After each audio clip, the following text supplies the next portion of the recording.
इयत्ता 6वी मध्ये शिकत आहे. माझ्या शाळेचं नाव जिल्हा परिषद माध्यमिक शाळा पानकलेर आहे. मी आज तुम्हाला या पुस्तकाविषयी माहिती सांगणार. या पुस्तकाचे नाव आहे बांधामधला धामण. या पुस्तकाचे लेखक आहे रो. सुहास दत्ताराव बारकोटे. या पुस्तकाची किंमत आहे 130 रुपये. या पुस्तकात खूप छान गोष्टी दिलेल्या आहेत आणि याच्यातली मला एक गोष्ट आवडली. या पुस्तकात एकूण 32 गोष्टी दिल्या आहेत. त्याच्यातली ही एक 3ऱ्या नंबरची का 2ऱ्या नंबरची गोष्ट आहे. मला ती खूप आवडलेली आहे. मी तुम्हाला ती गोष्ट सांगतो. त्या गोष्टीचं नाव आहे बांधामधला धामण. ती गोष्ट खूप छान आहे. त्या गोष्टीमध्ये एक दत्तू नावाचा मुलगा आणि एक धामण आहे. ही खूप चांगली गोष्ट आहे आणि हे पुस्तक मी आमच्या शाळेतल्या ग्रंथालयातून घेतलेलं आहे. हे पुस्तक तुम्ही घेतलं असेल तर वाचा आणि या पुस्तकाची बांधामधला धामण ही गोष्ट पहा. चला तर आता मी तुम्हाला ती गोष्ट सांगण्यासाठी सुरुवात करीत आहे. एक दत्तू नावाचा मुलगा होता. ते खूप चांगला होता. ते एका गावात राहत होता. ते गाव खूप सुंदर होतं. एके दिवशी त्या गावात एक तळ आलं. ते खूप सुंदर तळ होतं.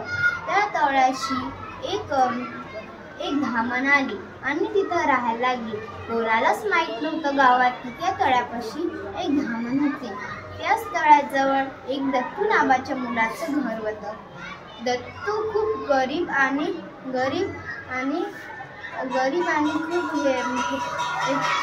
नव्हता. त्याच्यामुळे दत्तूला खूप वाईट वाटायचं. एके दिवशी दत्तू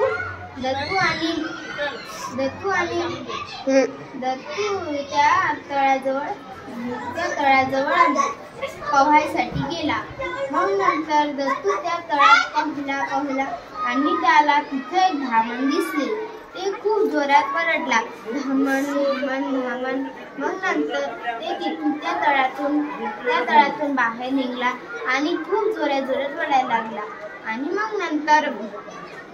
नंतर तिथं समजे गाववासी आले आणि त्याची आई आली आणि त्याचे मित्र पण म्हणाले, काय झालं नंदू? समजे हेच म्हणाले, काय झालं नंदू? मग नंदू म्हणाल, या तळ्यात खूप मोठी धामण आहे, मला वाचवा. मग नंतर काही गावानं काडी घेऊन त्या तळ्यात उतरले. पण त्या तळ्यात त्याला कुठंच धामण मिळाली नाही. कारण की ती धामण एका बिळामध्ये लपली होती. त्याने समधी बिळ चेक केली पण एक बिळ त्याच्या बिळातून राहिला. ती धामण खूप खुश झाली आणि ती धामण बोलणारी धामण होती. आणि मग नंतर ते गेले. ते समजे गावासी गेले आणि त्याची आई म्हणाली, सांग दत्तू घरी, आता खूप आंघोळ झाली. मग दत्तू घरी गेला आणि मग नंतर दत्तू जेवण केलं आणि ते खूप भिला होता. त्याची आई म्हणाली, दत्तू, तू एखादी काडी बघितली असेल, तिथं कुठं धामण नव्हती. तिथं किती दिवस झाले त्याच तळ्यावर आंघोळ करत जा, तू कधी तिथं धामण दिसली? दत्तू म्हणाला, हो आई, ती काडीसारख्या रंगाची होती. दत्तूला रंग पण माहीत नव्हते. दत्तू आई म्हणाली, बर. मग नंतर ते समजे तिथून झोपले.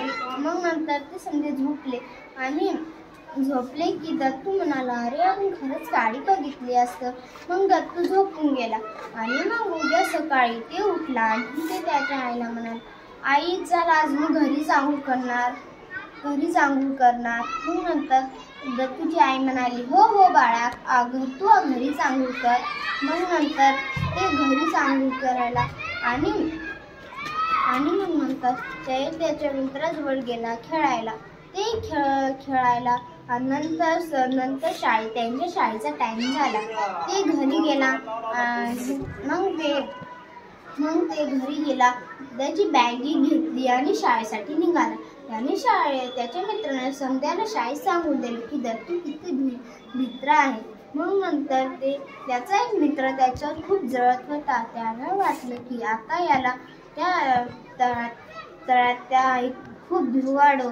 मग नंतर त्या दत्तूला त्या तळ्याजवळ गेला. चला मित्रा, चला जाऊया. तुम्हाला ही गोष्ट कशी आवडली हे तुम्ही जरूर सांगा. आणि हे पुस्तक खूप छान पुस्तक आहे. चला तर, धन्यवाद.